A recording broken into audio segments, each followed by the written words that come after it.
Hello, I am Bentham and welcome back to Factorio Town. So in the previous episode, a biter base sprung up inside pollution range just to the east of Ironwood. So we've made our way over to Newton to pick up a tank and make our way over there. Seeing as we're here, we check up on the situation with the production. Everything is continuing as normal. It's currently limited by batteries, but we're not going to try increasing those at the moment because that would only really lead to increased pollution and more trouble with the biters. At the moment, we're fine for research. The research is well ahead of production, so it's not a problem.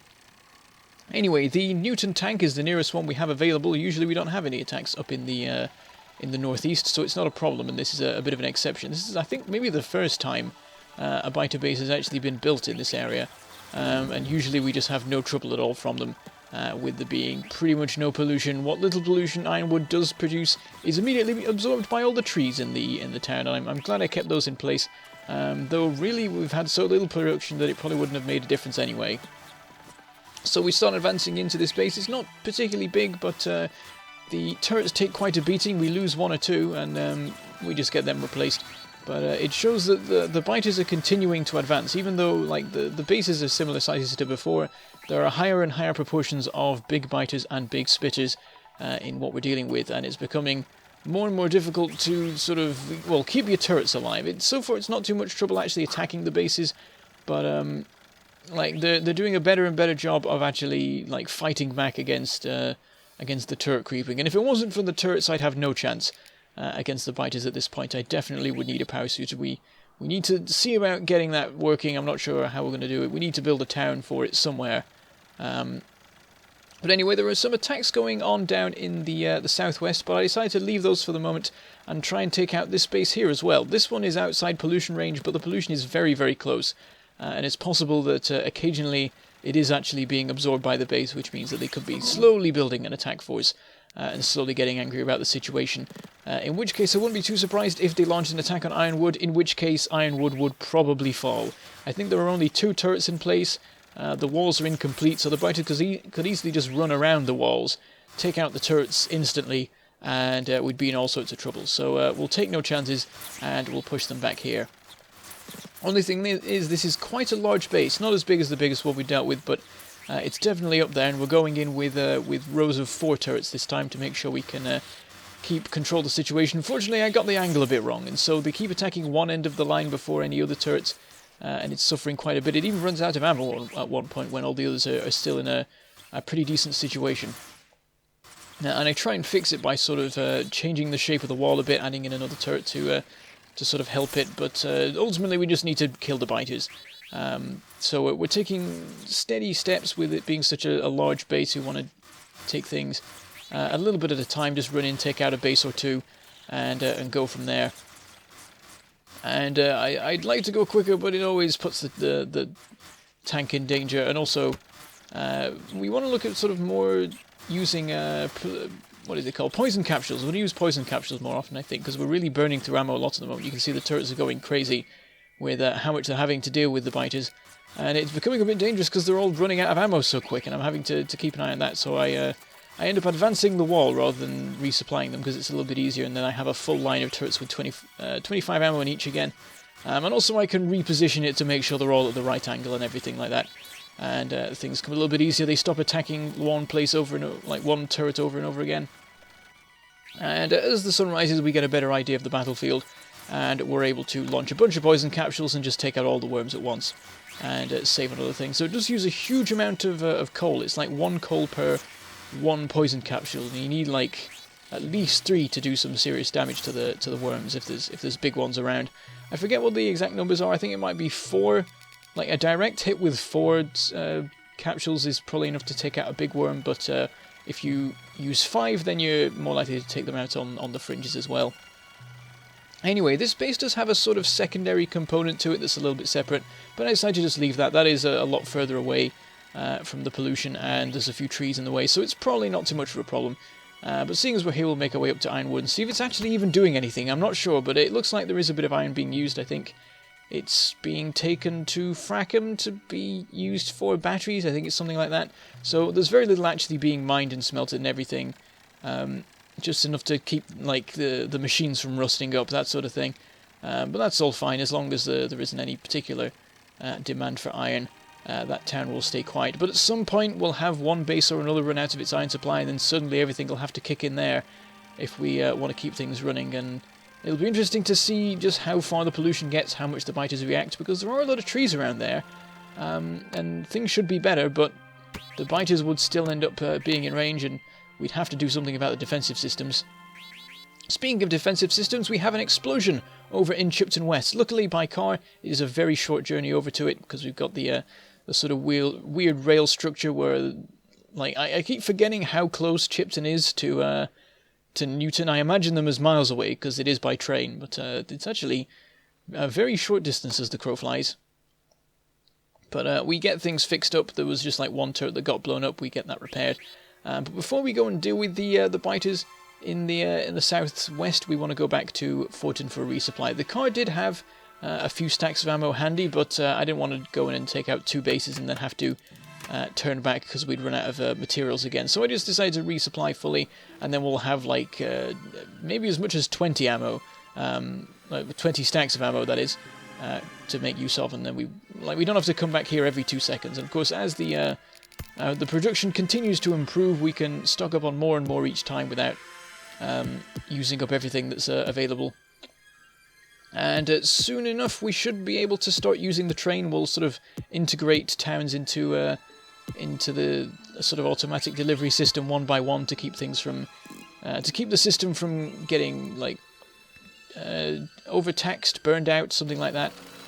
But anyway, we go back to the copper mining, get that sorted out. It was all in a bit of a mess because I was sort of going miner by miner, working out like the best place to put it to sort of clear things away. But everything's clear now. We unless we want to change the automatic loading system, give it a bit more room, it's fine as it is. So it's sort of set up a larger one, but I only get 5 of the miners hooked up for the moment. We don't want them all running at once all of a sudden, because there'd be this big wave of pollution that rippled out from the town, and a bunch more biters would get involved in things and cause a bit of trouble. So we'll be careful with it. We'll activate 5 to start with. Then once the system is built up, we'll activate the other 7. At which point we won't have to worry about the system anymore. Even if we activate all 8 of the copper furnaces, there would still be enough mining to keep it all running. Though of course, if we did that, we'd be in some serious trouble biter-wise. We'll have to. I mean, at some point we'll start sort of increasing things and just starting weathering the biter attacks a little bit more. I just have a little watch as some biters attack. There's only like 3 of them, so it doesn't seem to be too much of a problem. They seem to be sending quite small attack parties, really, as far as I can tell, which is always nice, because it means the turrets can deal with them a little bit easier. But anyway, we'll make our way over to Redport. We haven't been here in quite a while now, but there's a couple of miners that need replacing and stuff. Mostly everything's fine. There's very little advanced circuit usage at the moment. In fact, I think the only user of advanced circuits might be me. Or actually, I think they're used in blue science packs, actually, so that there is that. But apart from that, things are quite quiet over in Redport at the moment. But quite a few miners have been depleted, so we'll just add in another row to keep things going for a while. More than doubling the number of miners in place, so that should be fine.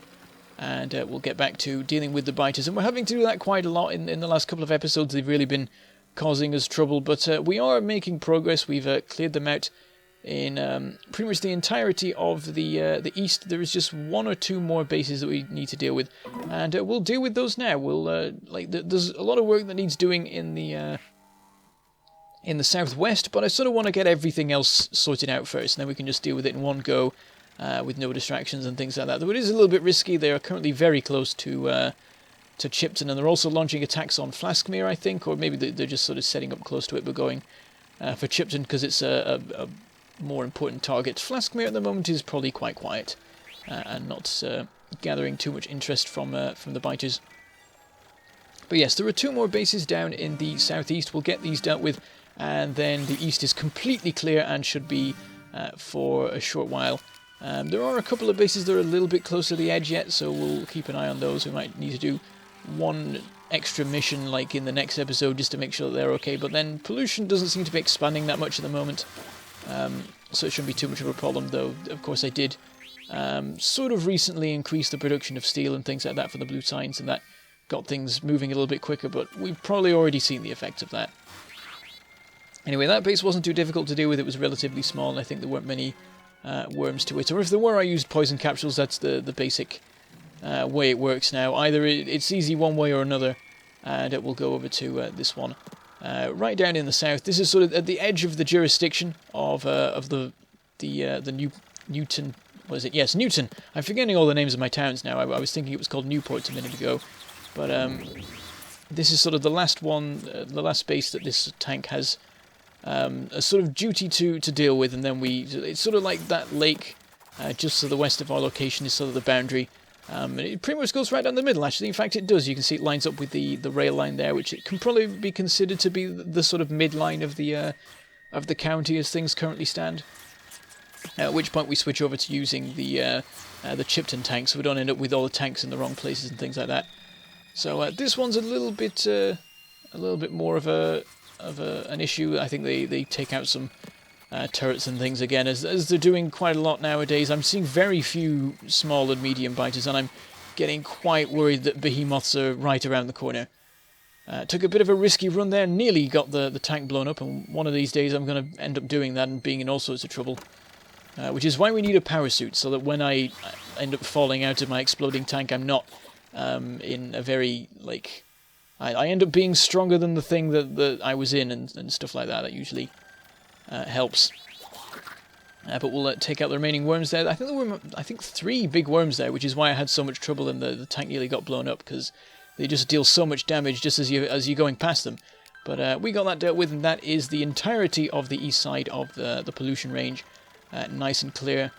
Meanwhile, on the west, the southwest portion specifically, it's not looking so great. They're really causing trouble. They're inside radar range and things like that, and that's never good. But we've sort of dealt with half of it in the last episode, and this episode we'll see if we can just push them beyond the pollution entirely, or just get as close to that as possible. And then we can start thinking about building a wall over there. That is what everyone has been asking for.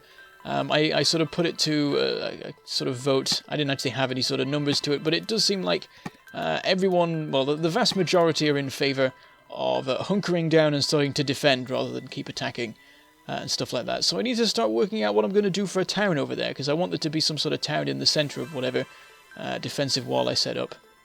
And perhaps it should be the power suit town. That seems like a good idea, because we're probably going to need one pretty soon. But anyway, we go over to Chipton, and recently it looks like they've been just bypassing Chipton West and going straight for Chipton itself. I guess it's because of the angle that they're attacking from at the moment. And they even managed to take out one of the turrets, and the remaining ones are all in not so great a state ammo-wise. But we get that all fixed up, and we've still got plenty left to deal with the biters responsible. I also check up on the iron mining. Everything's pretty quiet there. There's like 4 of them running. And that's that, and the coal filtering system is running very slow, but it steadily progresses as time goes on, and there's no particular urgent need to get things sorted there. But we have a couple of turrets out there. I left them from some attack I was doing on a biter base a while ago. I sort of missed them when I was cleaning up, probably because there were dead biters on top of them or whatever. But I've decided to just leave them out. They're a good early warning system, like a defensive sort of thing. I just repaired them up. I didn't actually resupply them. I think I'll not do that, because that's sort of what I did with the turrets at the south end of the rail network. I just sort of set that up once and then just left it to see how long it would last. And it eventually died, I think, to the giant base that we've since destroyed in the southeast. But this base here is far too close. It's practically in between Flaskmere and Chipton, and it's also quite large. We end up going for 3 turrets per line to make sure we can keep control of the situation. There's also a very large attack force building up, as you often find in the bases that are well inside pollution range. But once we've got that cleared away, it's not too much of a problem. The worms are fairly thin on the ground, and after a couple of runs, we're able to deal with all the spawners. We end up running out of ammo in one of the turrets, which is quite impressive, because this wasn't a particularly long battle, really. I guess they were just throwing themselves at the defenses so quickly that they managed to get through a full stack of 25 on one of the turrets. And they really do burn through it. I wish maybe I could start using laser turrets a bit more. The only issue with that being you have to extend the power network over. And of course, with the power network being entirely coal-powered, using the laser turrets to deal with the biters would cause big waves of pollution to go flying out everywhere. Stuff like that. We might need accumulators as well, so that we don't end up with the factory suffering from suddenly activating a bunch of lasers and things like that. But we're going through so much ammo. It's so annoying that we're burning through like 10 stacks per episode and things like that, and causing all sorts of pollution issues up in the northwest. But we'll get there. And we are making progress. At this point, there are only, I think, 2 bases left that are properly inside pollution range. Like the pollution has passed them and is completely surrounding them. There are still quite a few that are on the edge of it and are sort of they're on the edge of it because they're eating it and things like that. But they're less of a threat. It's sort of getting rid of the ones that are surrounded by pollution is definitely the priority, because then you get a lot less attacks that way. And I think there is only one more, maybe 2 bases now that are like that, and this is one of them, or maybe the one of them. And you can see that the pollution is sort of, there's a big dip behind them because they're absorbing it so quickly, and because of how sort of far it travels with the desert having no sort of pollution absorption, it really sort of it's interesting to watch it. It's sort of like there's a liquid flowing across the desert. It's essentially what it is. It's just it's a gas. It's a similar sort of situation. It reminds me of Creeper World now I think about it, which I did a video on once. It was a very long time ago. It was probably terrible, but it was sort of a series of flash games that were about like the enemy was actually just this liquid that flowed across the landscape. You had to sort of fight back against it. It's sort of acting similar to the way the pollution is here. It's as if the base here is a turret that is rapidly being overwhelmed, except it grows stronger as the pollution continues, which is never good. But yes, I think there's one more base up in the sort of more northern part, which is annoying because we dealt with this last episode. It's been like less than an hour of in-game time since I dealt with the bases around here, and already they've started recolonizing, which is so annoying. But we'll push them back and see how far we get. I think this is the last one we deal with here, but we're now in a pretty good situation. Here we just need to push back a couple more of them that are right at the edge of the pollution range, and then we can get to doing some building. And I want to do some more building. This is like pretty much the entire episode has been dealing with biter bases, which is not what I wanted to do, but occasionally I have to do this just to get the situation under control again. And soon enough we will have a solution to the problem. We'll have power suits, we'll have a defensive wall and things like that, automatic delivery and things like that. But not quite yet, especially when more biters are popping up in the north. A new base has appeared in the same spot as multiple bases have appeared before, between Fortin and Redport, and it's launching attacks on Colbury. Colbury was dutifully informing me of the situation, or possibly like in a bit of a panic, and I managed to spot it from sort of the pollution, which is one useful thing about the pollution. You can tell where biter bases are outside of radar range just because there's a hole in the pollution and things like that. Anyway, back over to Chipton West, which took a surprising amount of damage while we were away. It seems the biters were using the cover of like all the alarms going off from me attacking them to take out quite a few of the turrets in Chipton West, and they also did a fair bit of damage to our lone, well I say lone, there's 2 of them, our pair of turrets out in the desert over there. But things should calm down now with that situation, and we will make our way over to Fortin to grab the tank, maybe resupply a bit, and then deal with that base between Fortin and Redport before we finish for the day. I don't know how big it is at this current point, and there is not that much time left in the episode, but I just want to get it cleared and have one less base to deal with, be able to just focus on we'll continue to focus on the southwest and sorting out the whole situation there. Anyway, the copper is now built up in Fortin, so it shouldn't be too much of a problem to activate the remaining 7 miners. It will only increase the pollution slightly for a short amount of time, and then everything will be fine again.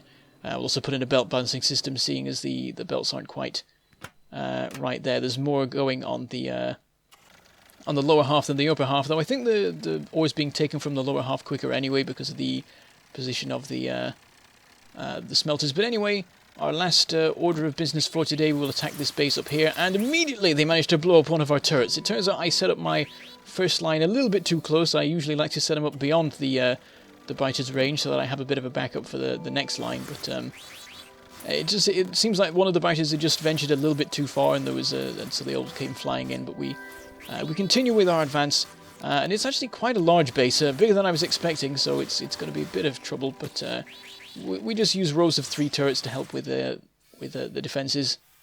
and we'll see how well we do. I can't tell how many worms and stuff there are there, but as the sun rises we'll get a better view of it, though I do mess up continuing the defensive line there. I end up setting one up out of place and then make the mistake of trying to fix the problem before I put ammo in the turrets, which is never a good idea. But yes, there's quite a few worms in there, so we'll just deploy a bunch of poison capsules and deal with them nice and quick that way. We'll hang around and repair things while we wait for those to finish with their effect. And then it's not too much of a problem to deal with the remaining couple of spawners and draw the biters back into the turret line. So there we go, and it looks like we're going to have some more trouble here. I was hoping that I'd stop the biters from colonizing this point, but apparently they're coming from the larger base in the northwest of the mini-map there, so we could try dealing with that, but it's a big one, and there's loads of them, and we'll have to work it out. We should probably just build the wall. We're in the position where we can now. Actually, no, we're not. We need more stone. We'll work that out. We do have the quarry available, but if we start using the stone from it, it will generate a bunch more pollution. But we'll work that out in the next episode. We are done for today, so I shall say goodbye. Thank you for watching, and I shall see you next time.